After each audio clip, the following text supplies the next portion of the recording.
Well, I'm sure most of you, if not all, watched the presentation by President Zelensky to a joint session of Congress held in the auditorium. It was moving. It was inspiring. The video presented was heartbreaking. And I would imagine that the average American, if they had a chance to listen to President Zelensky and see the video, would want to do more to help the people of the Ukraine. The reason President Zelensky is doing this, he's trying to rally the world to do more. And the question is, can we do more? And should we do more?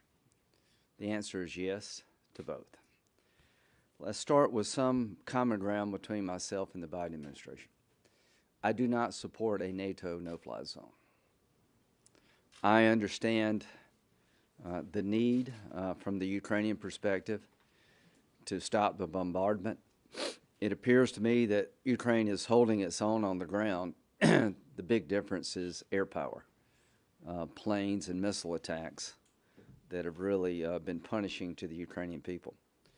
But when the president and his team indicate that that would be an escalation that would involve the potential conflict between NATO members and Russia, he's right.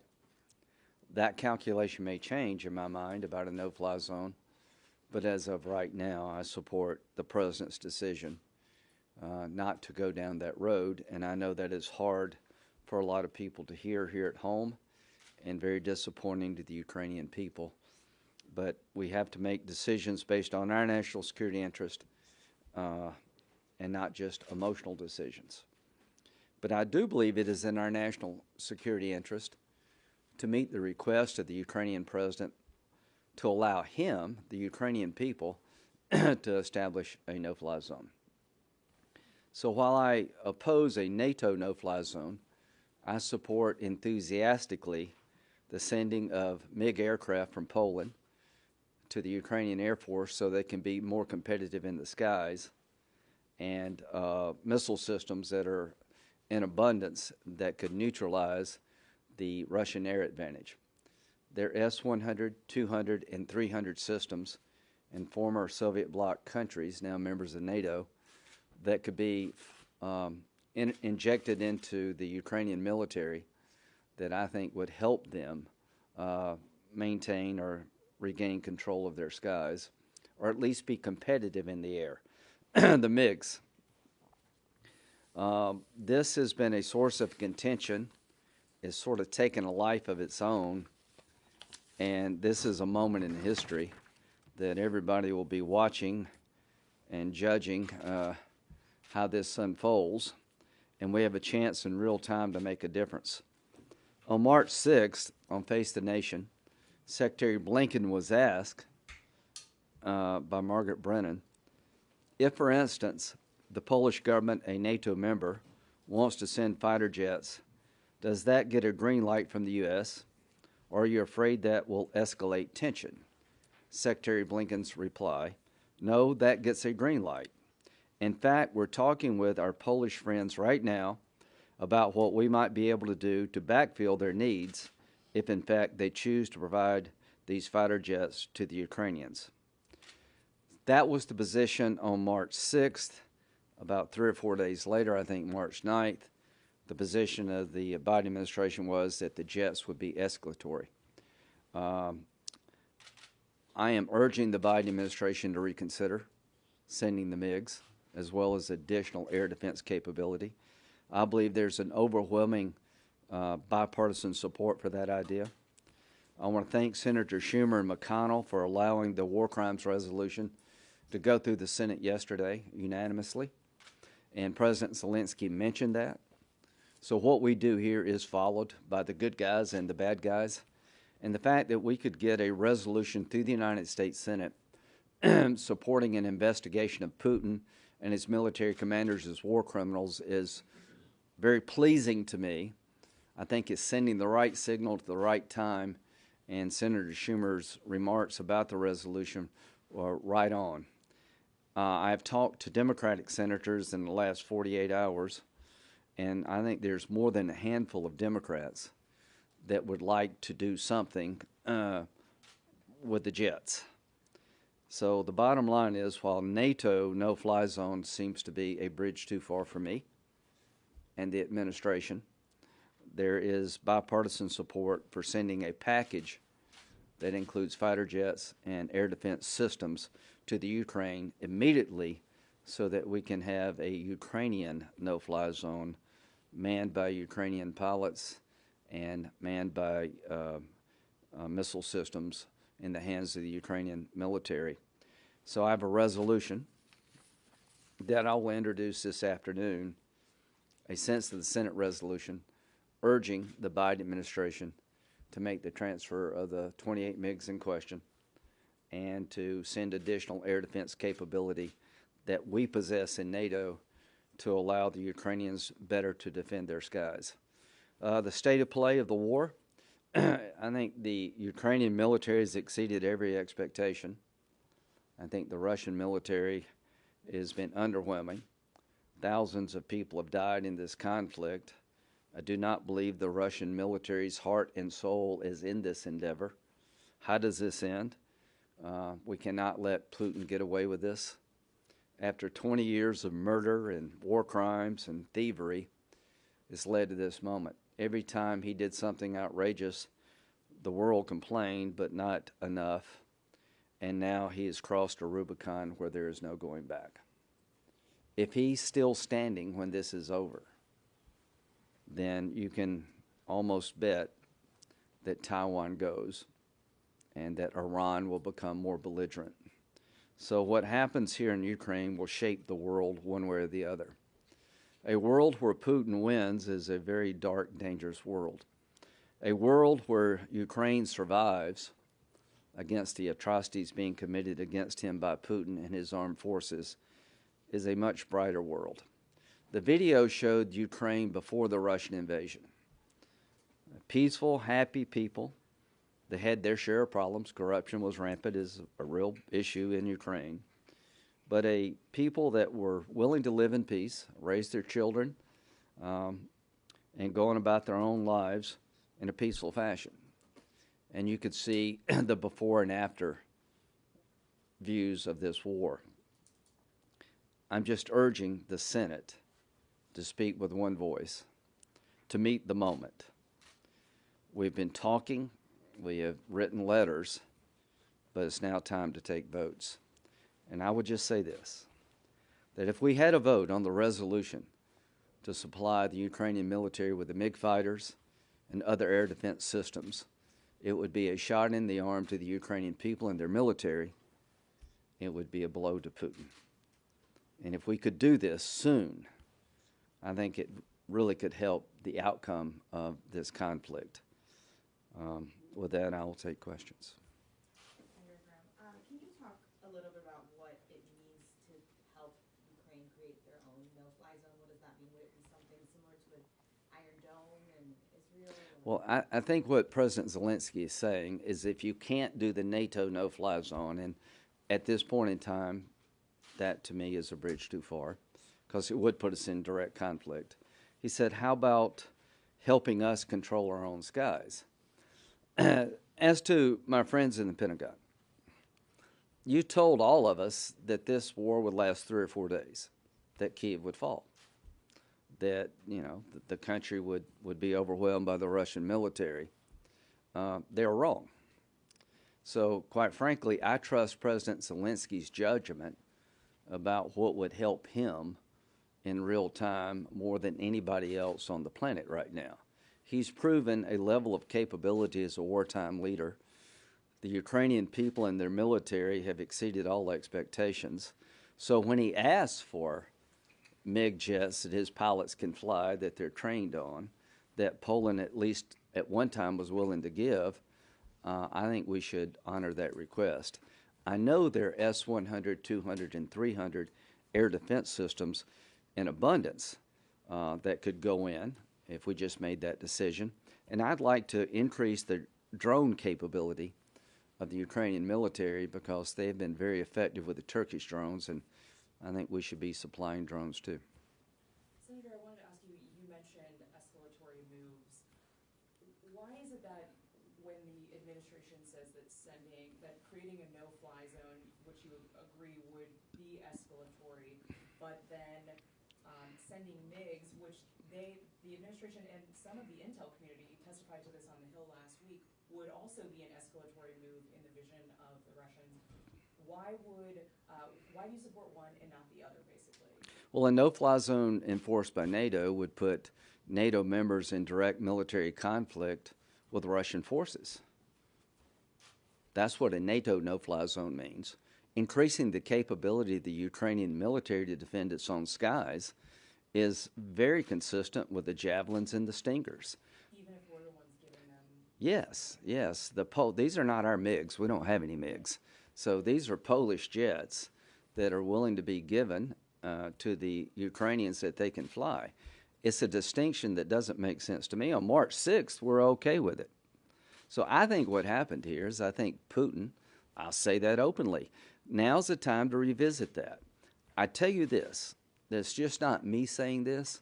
I am convinced if my resolution had a vote on the floor of the United States Senate, it would pass overwhelmingly, well north of 60 votes, with strong bipartisan support, because most of us see the distinction between NATO being directly involved and helping Ukraine with reasonable capability improve their own air defense system. This idea that somehow 28 MiGs in the hands of the Ukrainian Air Force would lead to an invasion of Russia by the Ukraine is nonsense.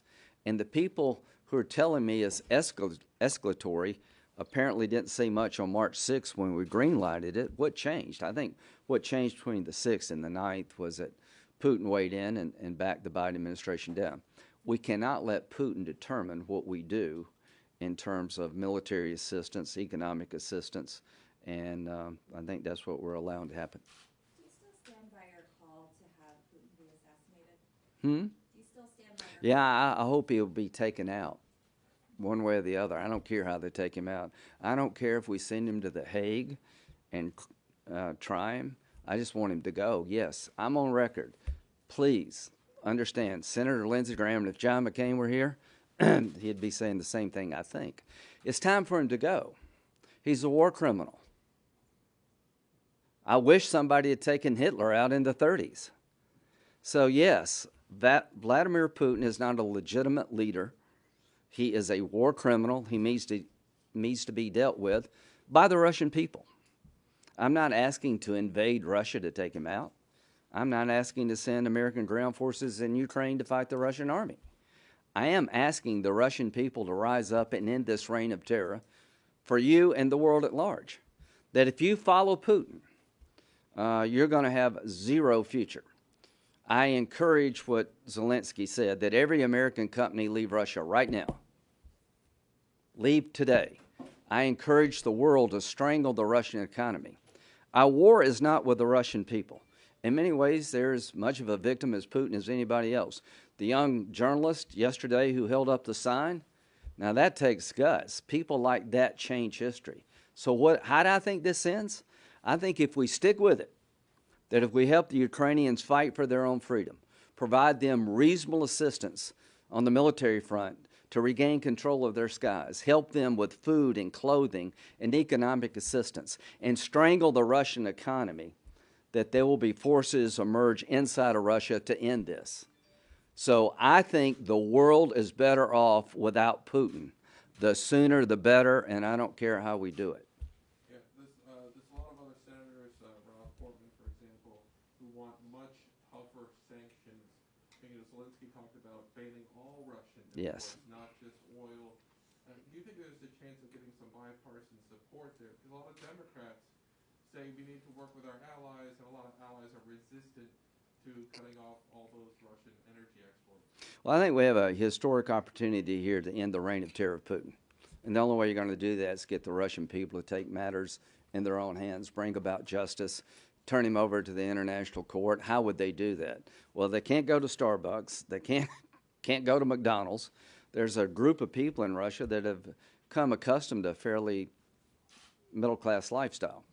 Now, would this be tough on us? Yes, it would be. But yes, the Ukrainian ambassador called me up yesterday, begging again for the airplanes and the missile defense systems, but she would like to expand the sanctions to regional Russian leaders.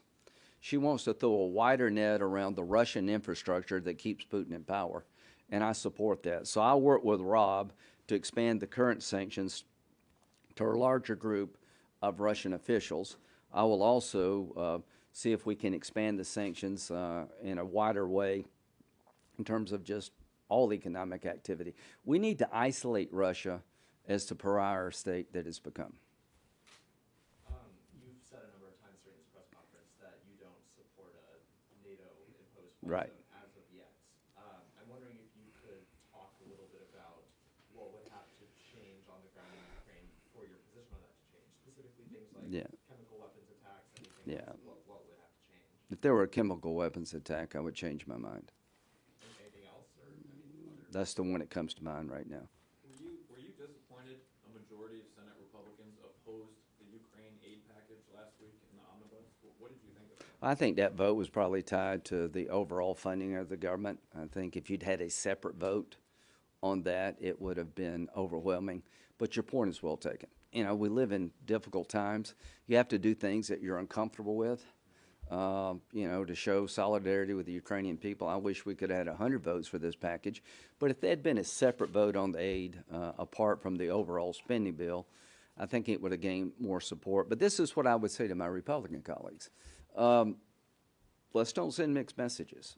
To my Democratic colleagues, you've told me privately, some publicly. I think Senator Blumenthal was on the floor yesterday supporting transfer of the MiGs. Senator Klobuchar mentioned that she would be open to that. So to both parties, we got a chance here to come together. I have stood by the Biden administration in terms of no NATO, no-fly zone. I know the Ukrainian people don't like hearing that. I know it's difficult to say given that video, but I think it's the right decision. I think the idea of backpedaling on the jets has done two very bad things. It's diminished the ability of the Ukrainians to control their own skies, and it's sent a signal that we're not appropriately all in, that it had to be a boost to Putin and a blow to the Ukrainian military and people when we kind of backpedal. So I'm asking the Biden administration to reconsider.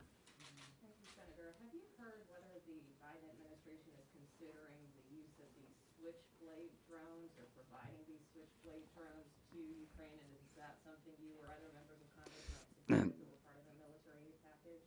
I don't know what a Switchblade drone is, but it sounds like it should be going to the Ukraine. I know what a Switchblade is. So, yes, ma'am. It's pretty simple. If they think it will make a difference militarily, let's do it. Now, if they ask for a nuclear weapon, I'd say no.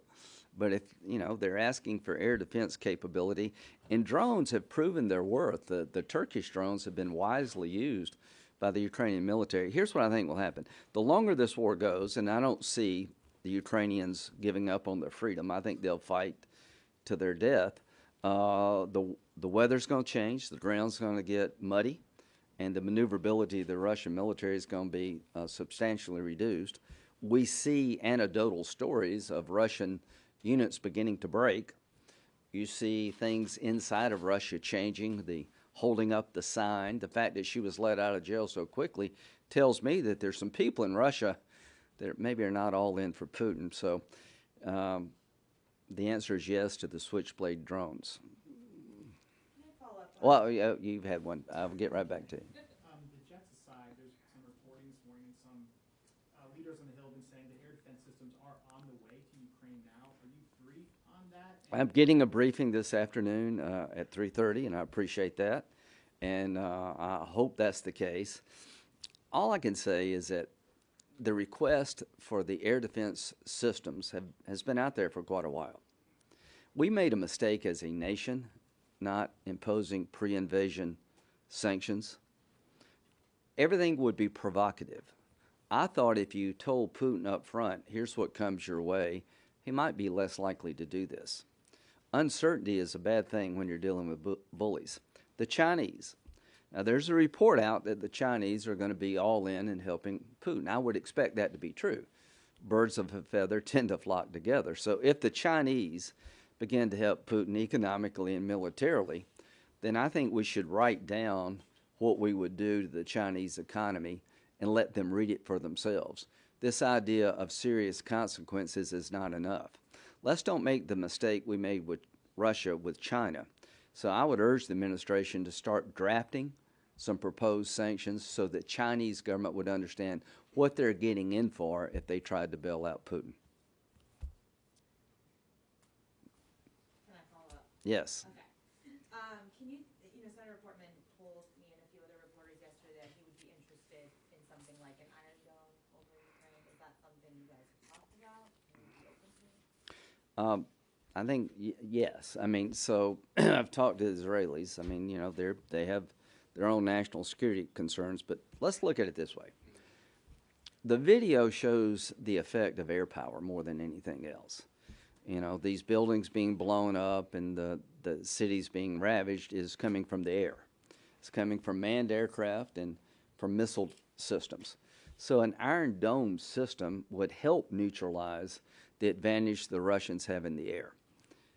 I cannot stress enough, I don't claim to be a military tactician or commander. I've been a military lawyer most of my life, and even I could convict Putin. I think my niece could convict Putin of being a war criminal. The control of the skies is the missing link. It's the big advantage the Russians have. And I am confident that if we inventoried the systems available to us, that we have and that our allies have, and we made a firm commitment to help the Ukrainians control their skies, we could turn the tide of battle even more than is being done today. What's missing here from the Biden administration is that they're worried about what Russia may do if we do something. Russia needs to be more worried about us helping the Ukraine. We're not going to have a nuclear exchange over this. This is a bluff by Putin. If we let him threaten nuclear retaliation every time we get in a disagreement, he owns the world. I am confident that he may be a murderer, but he's not suicidal. And I'm even more confident that the Russian people, particularly the general staff, is not going to commit mass suicide to help Putin, because nobody wins a nuclear exchange. So there's a moment in history here, a moment on the battlefield, that if we went all in providing Switchblade drones, Iron Dome type systems, 28 fighters. Maybe never in the history of warfare has 28 planes meant so much to so many. That really is such a small contribution. To borrow a turn of phrase from Churchill, the Battle of Britain was won by brave fighter pilots against all the odds, going up day after day, being able to hold off the Germans. 28 planes. Will it turn the tide of the air battle? I don't know. Is it the most effective way to regain control of the skies? I don't know. But I know that President Zelensky believes it will help. And if we reverse course as a nation to give them the planes, it would create momentum for Ukraine and be yet another blow to Putin. Last question. I want to follow up about the transfer of the MiGs. So part of what the administration said last week was that the Polish government was basically asking the planes to be transferred to Ramstein, and then they would, then the Ukrainians would get the planes. Is there a way that you see? I'm not so sure that's the best way of doing it. In World War II, we had a Neutrality Act, and Roosevelt and Churchill were pretty clever. We came up with a way of taking World War II fighters to the Canadian border, and they would drag them across the border and send them to Britain. Here's what I believe. There is a way to get 28 planes into the hands of Ukrainian pilots if we want that to happen. Zelensky is saying to the world, not just the ambassador to the world, that these planes matter. Please help me. If you cannot help me with a NATO no-fly zone, here's my second request. And it makes eminent sense that we have a lot of smart people in this country. We can find 20 ways to get 28 planes in the hands of Ukrainian pilots, not American pilots, to defend their skies. Thank you so much.